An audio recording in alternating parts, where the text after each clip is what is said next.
Usa ka maalamong inahan ang natulog apan gipukaw sa iyang anak ug giingnan. Ma, ang imong amiga naa daw gisulti nga dili maayo mahitungod sa imuha. Apan wala pa man nahuman og storya ang anak, dayon nang nitubag ang inahan nga nag-ingon. Ang imo bang isulti sa ako kay imo nang giagi sa tulo ka salaan? Ug ang anak nakapangutan na, tulo ka salaan? Dayon nitubag ang inahan, oo salaan. Ang unang pagsala mao ang kamatuoran.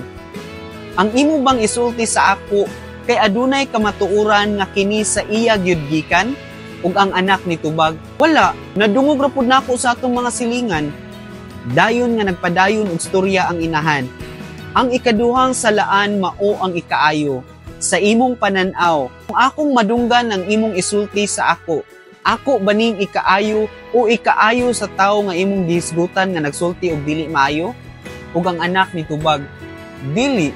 Dayon nga nagpadayon ang inahan. Ang ikatulo nga salaan mao ang gikinahanglan. Sa imong paminaw, kinahanglan ba gid nako madungog ang imong nadungog mahitungod sa akong higala? Dili. Posible nga makadaot lamang kini kaniya ug makaguba sa imong pagbati sa iya. Dayon ang inahan nitubag. Kung dili pa kini tinuod ikaayo ug gikinahanglan, dili ko na ni angay pa nga madunggan. Kaya ang tinuod mga amiga ug mga amigo, kita ang magpili kung unsay pasudlon sa atong dalunggan.